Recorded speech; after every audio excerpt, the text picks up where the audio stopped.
அண்ணாமலைக்கு இருக்கிற கட்ஸு உதயநிதிக்கு இல்லை. சோமா செட்டு டவுசர் பாய்ஸ் கும்பல் அங்கே தான் போய் செட்டில் ஆயிடுவார்.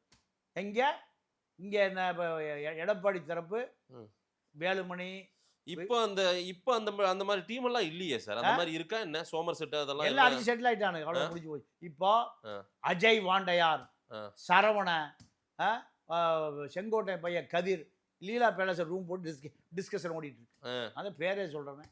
யாரு? லீலா பேலஸ்ல அஜய் வாண்டையாருடைய கும்பல் பேரு சரவணன். போட்டோ இருக்க காமிக்கிட்டுமா? வேணாம்.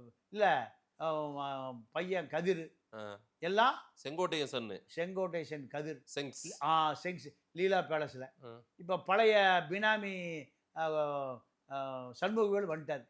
வந்து எங்கெங்க அனாதீன இடம் இருக்கு ஒரு 5000 ஏக்கர். எங்க எது அனாதீனம் அந்த இடத்த பூரா இப்போ ரெவன்யூ டிபார்ட்மெண்ட் ஆட்டையை போடுறதுக்கு லிஸ்ட் எடுத்துட்டு இருக்காங்க. எல்லா டிஆர்ஓவுக்கும் உத்தரவு போயிடுச்சு. யாரு அந்த சண்முகவேலு? இந்த சண்முகவேல் யாருன்னா திமுக ஆட்சியில அன்பிஸ் மகேஷ் பொய்யாமொழிகிட்டே பிஏ. அங்கிருந்து பள்ளி கல்வித்துறையில கூடி அடித்த இந்த சண்முகவேல் இப்ப யாருட்டு இருக்காரு? செங்கோட்டைக்கிட்டு இருக்காரு.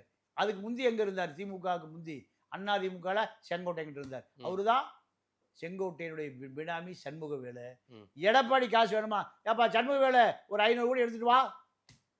யாரு? எடப்பாடியே கடன் வாங்குறவர் தான் சண்முகவேல்.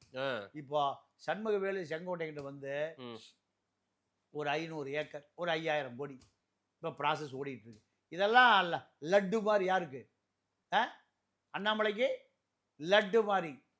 டிவிக்கு ஃபைல்ஸ் 1 ஸ்டார்ட் ஆயிடுச்சா? இதான் ஃபைல்ஸ் 1. இனி ஃபைல்ஸ் 2, ஃபைல்ஸ் 3. இனி அண்ணாமலை ஆட்டம் ஆரம்பிச்சுன்னா தமிழ்நாட்டு அரசியல் அப்பதான் சூடு பிடிக்கும்.